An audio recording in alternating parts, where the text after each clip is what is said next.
বিশ্বাস করো, জীবনে এমন একটা সময় আসবে অপমানই তোমার একমাত্র সঙ্গী হবে, যেখানে তুমি তোমার জন্মদাতা মাকেও পাশে পাবা না, তোমার বাবাকে পাশে পাবা না, তোমার ছোট যে আদরে ভাই বোন আছে তাদেরকে তুমি তোমার পাশে পাবা না, আত্মীয় স্বজনের কথা তো বাদই দিলা। প্রতিটা শিক্ষার্থী জীবনে এরকম কিছু সময় আসে যখন সে আশেপাশে কাউরেই পাশে পায় না। কিন্তু তুমি যখন সফল হবা, দেখবা যে যারা তোমাকে পরিচয় পর্যন্ত দিচ্ছিল না তারাও তোমার নিয়ে গর্ব করবে, তোমাকে পরিচয় দিবে, তোমার আশেপাশে তখন শুভাকাঙ্ক্ষীর অভাব হবে না।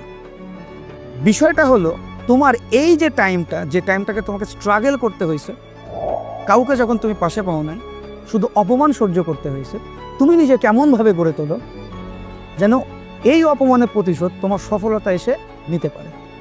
সফলতা এমন একটা জিনিস যেটা তোমাকে অন্যের কাছে বড় করবে, সমাজের চোখে তোমাকে একদম উঁচু নজরে কিভাবে নিতে হয় সেটা সফলতা জানে।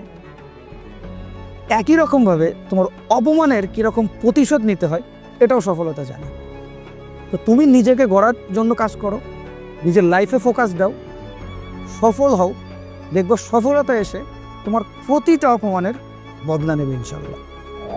নিজেকে তৈরি করো, দেখো গাড়ি বাড়ি থেকে শুরু করে ভালোবাসা পর্যন্ত কিনতে পারবে। সফলতা এমন একটা জিনিস যেটা দিয়ে জীবনের সব কিছু করা যায়।